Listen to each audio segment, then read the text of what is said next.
Hello అండి. Welcome to your real estate.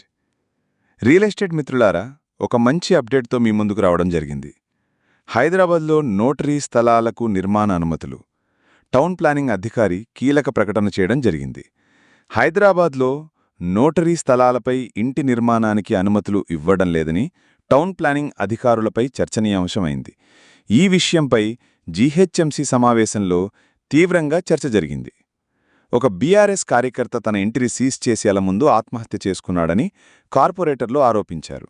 బూరబండ corporator బాబా ఫసియుద్దీన్ చేసిన ఫిర్యాదు ప్రకారం టౌన్ ప్లానింగ్ అధికారుడు సర్దార్ సింగ్ అనే కార్యకర్త ఇంటిని ఒక్కపక్షంగా సీజ్ చేశారట. ఇదే కారణంగా అతడు ఆత్మహత్య చేసుకున్నాడని అన్నారు. ఈ విషయంపై పోలీసులు కూడా కేసు నమోదు చేసినట్లు చెప్పారు. ఇలాంటి సందర్భంలో నోటరీ స్థలాల పరిస్థితి మరోసారి చర్చకు వచ్చింది.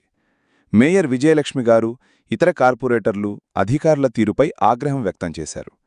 ఇళ్లను కూల్చే అధికారం ఉంటే అనుమతులిచ్చే అధికారం ఎందుకు ఉండదని మేయర్ ప్రశ్నించారు. నగర ప్రణాళిక అధికారి శ్రీనివాస్ మాట్లాడుతూ, జీహెచ్ఎంసీ చట్టం ప్రకారం రిజిస్టర్డ్ సేల్ డీడ్ ఉన్న స్థలాలకే నిర్మాణ అనుమతులు ఇవ్వగలమన్నారు. నోటరీ స్థలాలు మాత్రం చట్టపరంగా పక్కా డాక్యుమెంట్లు కావు కాబట్టి వాటికి అనుమతులు ఇవ్వలేమని ఆయన చెప్పేశారు. ప్రస్తుతం నగరంలో లక్షలాది మంది మధ్యతరగతి, పేద ప్రజలు తక్కువ ధరలకు లభించే నోటరీ స్థలాలు కొనుగోలు చేసి ఇళ్లను నిర్మించేందుకు చూస్తున్నారు. కానీ అనుమతులు లేక ఇబ్బందులు పడుతున్నారు. గతంలో వచ్చిన ఎల్ఆర్ఎస్ వంటి పథకాలు కూడా ఈ సమస్యని పూర్తిగా పరిష్కరించలేకపోయాయి. ఈ అంశంపై ప్రభుత్వం ఏం నిర్ణయం తీసుకుంటుందో చూడాలి. మరిన్ని రియల్ ఎస్టేట్ ప్రాపర్టీ అప్డేట్స్ కోసం మన యువర్ రియల్ ఎస్టేట్ ఛానల్ని సబ్స్క్రైబ్ చేయండి. వీడియోకి లైక్ చేయండి. Thank you.